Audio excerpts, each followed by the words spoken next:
Vous comprenez ça? Ouais. Donc quand vous dites que c'est que de la théorie, non. Deuxièmement, je viens d'être saisi par des gens, des ministres, des procureurs, des directeurs, des gendarmes. Il suffit qu'ils sachent que Razbach est en possession de mon dossier. On règle beaucoup de dossiers en dessous. Parce que c'est Razbach? Ben oui, parce qu'il ne parle pas sans preuve. D'accord. Je vais passer à un autre sujet. On va très rapidement. Justement. Je suis en retard. Oui, c'est vrai. Voilà. Mais vous aviez besoin de dire tout ça. Donc si vous dites... Vous aviez besoin de dire tout ça non, pour justifier. Mais c'était normal. Ben vous voyez, C'est normal, non. il faut choquer pour pousser les gens à dire des choses. C'est pas... Au fait, c'est aussi un autre combat. non. Ben, c'est sûr. Vous savez, j'adore que les questions soient précises. Razbach, choqué pour éduquer, ça veut dire quoi? Et pourtant, choqué n'arrive est pas loin de toujours ça. de la même Est-ce façon. que vous avez enregistré des résultats? Est-ce que vous avez Le fait dialogue ceci? vient de Est-ce que finir, c'est de la Razbach. théorie? Est-ce que vous y Wow. avez participé? À quoi? Le dialogue national inclusif. On Bien va aller sûr. très rapidement sur, Bien sûr, sur le bien texte. sûr, bien D'accord. sûr. L'opposition n'a pas participé. Quelle est la suite? C'est ça la question que j'ai posée. Les conclusions sont connues. L'opposition n'a pas participé. Maintenant, quelle est la suite quant à l'application de ces Mais si conclusions? tu veux que je joue ton jeu, la suite, elle est là. La Elle, suite, elle a été faite sans Elle a été l'opposition. faite, c'est-à-dire? Le dialogue, il est légitime en ce sens que nous avons choisi le chef de file de l'opposition Soumaïla comme candidat. Que d'ailleurs vous avez soutenu en 2018. Justement parce que c'est ça le plus J'ai appris important. ça. Non, vous n'avez pas appris, vous venez de vous rappeler. Non, non, non, non, vous sinon étiez- c'était le plus important. Vous savez vous pourquoi étiez à le la dialogue est convention. important? Je vous explique. Oui. Le CDR, nous avons choisi Soumaïla Cissé. En 2018, nous étions dans le directoire de campagne. Nous étions au cœur de l'organisation des élections. À la sortie des élections, nous avons constaté beaucoup d'anomalies dans le processus électoral. On a découvert à travers notre soutien à Soumaïla et de par notre participation au cœur de l'appareil électoral, évaluer l'organisation, les structures qui organisent les élections, leur dysfonctionnement et l'impact de ces dysfonctionnements sur la transparence des résultats. Nous nous sommes dit que jamais une élection ne serait transparente tant qu'elle est organisée de par cette structure sur la base de cette organisation. C'est le gouvernement, selon la loi actuelle, qui organise les élections. De bout en bout, l'établissement du fichier électoral, les matériels d'urne, cartes d'électeurs, les résultats provisoires. Et ce gouvernement, tant qu'il a un candidat qui compétit, le risque de partialité, le conflit d'intérêts est élevé. Il nous faut changer, créer une structure indépendante dans laquelle seront représentés toutes les parties et la société civile. On dit tant que c'est le gouvernement qui organise les élections, il n'y aura pas de transparence. Donc, il faut se battre pour obtenir cette réforme-là avant toute prochaine élection. Nous avons dit que le résultat définitif qui est proclamé... Vous êtes en train de justifier le fait que vous ayez soutenu, parce que je ne comprends pas à quelle question vous êtes en train de... C'est pour vous dire que le dialogue, on l'a demandé sur la base des évaluations faites de la fraude survenue lors de la présidentielle. D'accord. C'est pourquoi le 11 septembre, une semaine après l'investiture d'Ibeka, le CDR a fait un communiqué pour le deuxième mandat. Deuxième mandat. Parce que le dialogue a été demandé depuis 2013. C'est ce que je suis en train de vous dire. Oui. Même l'opposition voulait, c'est ce que je suis en train de vous dire. Oui. L'opposition a demandé le dialogue depuis 2013. Oui. Mais pourquoi le dialogue est devenu incessant à partir du deuxième tour? Parce que les élections présidentielles ont permis de mettre la fraude à une échelle tellement patente que tout le monde s'est dit qu'on ne peut pas aller aux législatives qui étaient prévues 2 mois après sans les réformes. Vous êtes mal placé pour dire ça. Parce que vous souteniez un camp. C'est ce que j'allais vous dire. Justement. Vous ne comprenez pas. Je comprends. Je vous dis qu'au lendemain du deuxième tour, suivant le rapport et l'évaluation du processus des élections présidentielles, nous avons dit et convenu avec l'opposition actuelle de Soumaïla Cissé. On a tous convenu qu'il faut refuser d'aller aux élections législatives que le gouvernement avait convoquées pour 2 mois après. Nous avons appelé le 11 septembre pour dire qu'on n'y va pas. Et le 17, les 7 candidats dont le chef de file de l'opposition ont aussi joint leur voix au CDR pour inviter le président à refuser de convoquer le collège électoral pour les élections législatives sans les réformes institutionnelles et politiques dont le processus électoral. Et pour parvenir, on a dit qu'il ne faut pas qu'on organise les élections législatives sur la base du fichier troqué avec le gouvernement qui organise les élections en l'état de la loi actuelle. Et donc, il faut des réformes politiques et institutionnelles. D'où le combat pour obtenir le dialogue qui devait aboutir à des résolutions institutionnelles, des réformes institutionnelles et politiques. Donc c'est ça le caractère légitime. Même hier, avant-hier, on était au congrès de Soumaïla. Il dit qu'ils sont demandeurs, tout le monde est d'accord là-dessus. Maintenant, arrivé au moment de tenir le dialogue, ils n'y sont pas allés. Nous les avons écrits pour leur demander. On a tous convenu, vous et nous, d'aller à ce dialogue-là. Indispensable pour désormais rendre les élections transparentes. Pourquoi? La question elle est tout simplement d'ordre, on n'a pas été consulté, la mise en place du Ça ne vous a pas convaincu? Non. Ça ne vous a pas du tout convaincu? Pas du tout convaincu. On vous leur a avez dit. été étonné? Mais tout à fait. On a été très étonnés, sincèrement. Parce que ce n'est pas cet homme-là vous avez connu. Mais ce n'est pas ce à quoi on avait convenu. D'accord. Parce que pour nous, c'est des détails. Ils avaient des appréhensions qui étaient légitimes. Ils se disaient que le président a choisi 3 personnes sans nous avoir consultés. Et on a l'impression que le dialogue est scellé d'avance et que les sujets ne seront pas... Vous êtes senti trahi, donc? Mais pas trahi, déçu. Ce n'est pas dessus, Mais d'accord? oui, Mais pas parce trahi. que pour moi, c'est une opportunité qu'ils ont ratée. C'est une opportunité. Mais le résultat est là. Tous les sujets ont été débattus. Ils avaient peur que certains sujets ne soient Donc biaisés. ça renforce votre déception. Mais tout à fait. De l'homme politique. L'opposition a raté. Non, c'est ce que je dis quand vous posez votre question. Est-ce que l'opposition a raté une grande opportunité? Je dis oui. Moi, je serais l'opposition. Mais est-ce que ça vous a de plus déçu des hommes politiques? Parce que là, je suis en train de faire une dernière relation avant la fin de cette émission, entre votre soutien à Soumaïla et son comportement vis-à-vis du dialogue. Mais pour moi, Soumaïla Cissé, Modibo Sidibé, tous ceux qui ont refusé, oui, je crois qu'ils ont eu tort de ne pas aller. D'accord. Parce que ces réformes-là, elles arrangent. Est-ce qu'en vous, si vous devriez croire en un homme, parce que je pense que c'est parce que vous croyez en un homme que vous l'avez soutenu en 2018, Oui. un homme politique. Oui, sur la base Vous de son pensez- programme. Sur Un la base de programme son... très cohérent, très ambitieux. Oui, vous savez, les programmes des hommes politiques, le plus souvent, c'est cohérent sur papier, mais on sait ce que dans la pratique, c'est quoi? Alors, est-ce qu'aujourd'hui, vous avez été déçu, comme vous l'avez dit, beaucoup plus déçu Par rapport à quoi? par rapport au comportement de Soumaïla, notamment? Mais pas et de que son parti? Soumaïla, c'est tous ceux Mais qui ont surtout refusé d'y Soumaïla, je aller. fais la relation. Est-ce que vous avez compris ça? Mais j'ai compris votre question. Alors, pourquoi vous ne répondez pas? Je vous ai dit que je suis déçu du fait qu'ils ne sont pas allés au dialogue. C'est pas logique. Moi, je suis en train de demander, est-ce que vous êtes tout simplement déçu Ah, par rapport au programme. par rapport tout simplement des hommes politiques? Qu'il ne faut pas, la société civile, on ne se mélange pas aux politiques. Mais- On ne mène pas la même lutte, Mais on ne bien les sûr. soutient pas. Non, au contraire. Ah, on doit Vous le savez, faire. c'est un sujet très important. Ah. Vous Moi, je suis savez, obligé là- de clôturer maintenant. Mais je suis là où j'ai beaucoup à vous apprendre. Oui, beaucoup. Surtout hors micro. Vous savez, non, pas hors micro, quand vous dites que la société civile n'est pas politique, c'est une lecture minimaliste, biaisée de ce que c'est que la politique et ce que c'est que la société civile. D'accord. Vous savez, la politique, ce débat est clos depuis il y a 20 ans. Dans les grandes écoles, dans les grands espaces d'altermondialistes. La société civile, par définition, c'est une force vive qui a pour mission d'influer sur les politiques publiques. Oui. Vous savez, c'est ça. En 1900, L'objectif. l'objectif, c'est La dif- toute, d'influer. la, toute la différence existe là. Non, vous savez, la différence entre la société civile et la politique, c'est quoi? Je vous demande. La politique et la société civile font la même mission.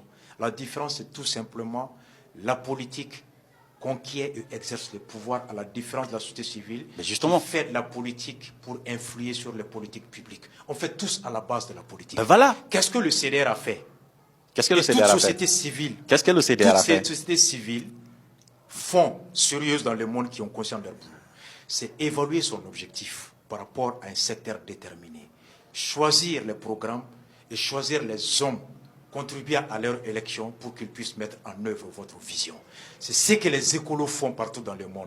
Lorsqu'ils constatent que la conduite du monde actuel est de nature à porter atteinte à la nature, ils établissent un diagnostic, ils déterminent des conduites et ils font adopter ça par des candidats qui s'engagent une fois élus à appliquer ça. C'est ce que les consommateurs font. C'est ce que toute société civile fait dans C'est le ce monde que entier. eux ils font parce que eux ils travaillent sur. Est-ce que vous avez travaillé sur un programme, sur le programme de Soumaïla par Mais exemple? justement, c'est ce que vous ne savez pas. Non. Est-ce que nous... Est-ce que vous avez travaillé sur le programme de Soumaïla? Ah non, vous n'avez rien compris. Vous savez ce que le CDR C'est a vous, fait? c'est vous qui Vous l'avez savez ce que élaboré? le CDR a C'est fait? vous qui l'avez élaboré? Vous savez ce que le CDR Est-ce a que fait? c'est vous qui l'avez élaboré? J'arrive. Est-ce que vous savez ce que le Est-ce CDR que c'est vous qui l'avez élaboré? Est-ce que vous savez ce que le CDR a fait? Est-ce que c'est vous qui l'avez élaboré ou vous avez participé à Non, l'élaboration vous de savez ce pas pourquoi programme? on l'a pris. On n'a pas pris comme ça. La question elle est tellement simple. Elle est tellement simple. On n'a pas adopté à élaborer le programme de Soumaïla. Mais vous savez pourquoi on l'a adopté? Vous avez participé à son élaboration? Oui, L'élaboration du programme de Soumaïla. tout à fait. D'accord. Quelles sont les idées que vous avez Mais apportées, par justement, exemple? vous savez comment c'est arrivé? C'est le plus important. Quelles sont les idées que vous avez CDR apportées? a fait un congrès le 24 et le 25 mars, à l'issue duquel on a produit un manifeste qu'on a donné à tous les candidats OK. de se prononcer là-dessus. Les candidats se sont prononcés, on s'est assis, on a évalué l'offre de tous les candidats. Et vous avez trouvé que... Justement, si Le- vous estimez le- qu'on le- est le- venu le- seulement le- choisir quelqu'un, c'est là que tu te trompes. Le CDR est responsable. Non, c'est ce qu'on On estime. s'est réunis. Vous êtes tout simplement venu, vous avez soutenu quelqu'un. On va Le arrêter cette CDR, émission, c'est la fin. le 24, le 25, 48 heures, 426 délégués. Qu'est-ce que venus de vous avez partout. proposé concrètement? À quoi? Proposer quoi? Qu'est-ce que vous avez proposé aux politiques? Mais aux politiques, À on a- l'issue, qu'est-ce que vous leur on a avez proposé qu'ils n'ont pas accepté notre- et que l'URD a accepté? Mais c'était des critères. L'URD, on Lesquels, avait- par on exemple? avait 75. Quel est le changement majeur que vous avez demandé Mais parce qu'on avait et qui n'était pas dans leur programme? Mais justement, on avait 75% de convergence de vie avec lui, Avec dans le domaine l'URD, de l'agriculture, dans le domaine des réformes institutionnelles surtout, réforme au niveau de institutionnelle. la séparation de la justice, de l'exécutif, au niveau du renforcement du rôle de l'Assemblée sur le contrôle de l'exécutif, Il avait le meilleur programme pour vous. au niveau de la lecture de L'URD l'accord avait le meilleur d'Alger, programme. que tous les candidats. D'accord. Ils étaient plus représentés que tout le monde. Ils avaient plus de meilleurs points de vue avec nous. On est responsables, nous. Nous ne sommes pas une société civile frileuse qui critique pendant 5 ans. Vous connaissez des sociétés civiles à Conakry, en Guinée, par exemple? Oh non. Travaillez avec des Non, sociétés non, civiles, non, vous non, connaissez non. personne, J'ai été vous n'y approché travaillez par pas. beaucoup de leaders. Comme qui, par exemple? Il y a Eli Kamanou. Eli Kamano? Eli Kamanou, Oui. qui est un frère de reggae, Oui, et qui est venu au Mali ici, oui. que j'ai croisé à l'aéroport à Abidjan. Mais vous entendez les échos de la lutte là-bas, Oui, par rapport à la révision constitutionnelle? Ouais, ouais. Comment vous réagissez à cela? Est-ce qu'aujourd'hui, si la lutte s'amenait par là, je veux dire des Guinéens qui sont là, décident de marcher contre une révision constitutionnelle, vous participerez au nom du panafricanisme? Vous savez, chaque jour, on me fait un rapport De la Guinée? de la situation de Guinée. Et vous ne pouvez pas imaginer à quel niveau. D'accord? Chaque jour, j'ai au moins 3 rapports qui me relatent ce qui se passe en Guinée. Ok. Jusqu'au plus haut sommet, les décisions au niveau des organisations, je le rapporte. Je suis de loin. D'accord? Je n'ai pas tous les éléments de l'intérieur. J'examine, ça fait 4 jours que je suis en train d'examiner, ou 3 jours, le projet de révision qui a été soumis. Les déclarations, les manifestations, les marches, je suis.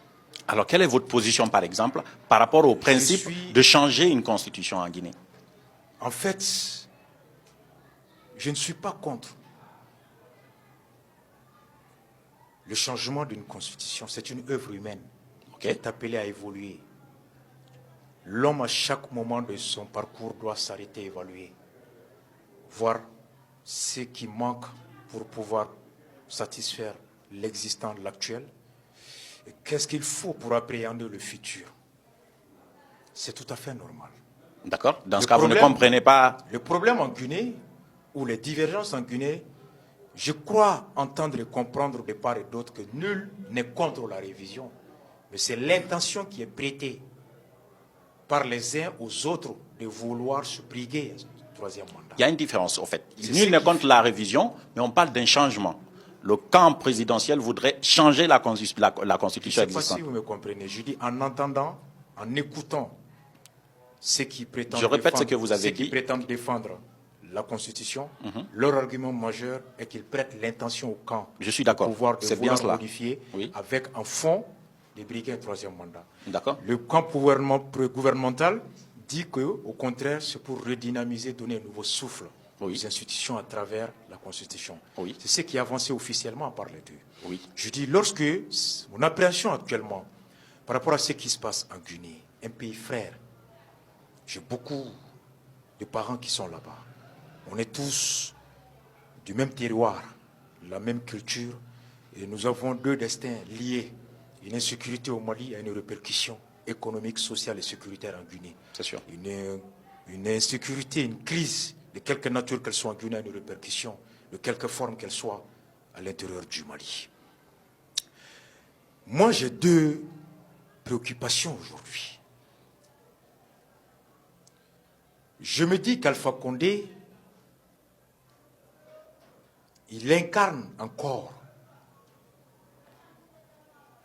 la référence, l'icône d'un homme défenseur de la démocratie, de la République. Il s'est battu pour ça. Il a été reconnu en Afrique pour ça. Il a bénéficié du soutien spirituel, idéologique et même matériel de l'Afrique pour ce combat. De par l'exil qui lui a été accordé au Burkina, en Côte d'Ivoire, ailleurs, au Mali. C'est idéal commun. Alpha Condé, à un moment donné, passait, et j'ose espérer qu'il passe encore au même rang que Nelson Mandela, parce qu'il n'a pas encore fini. Ce qui est prêté n'est pas encore acté. D'accord. Je me dis que cet idéal doit demeurer en l'état, et chez Alpha Condé, et chez les Africains.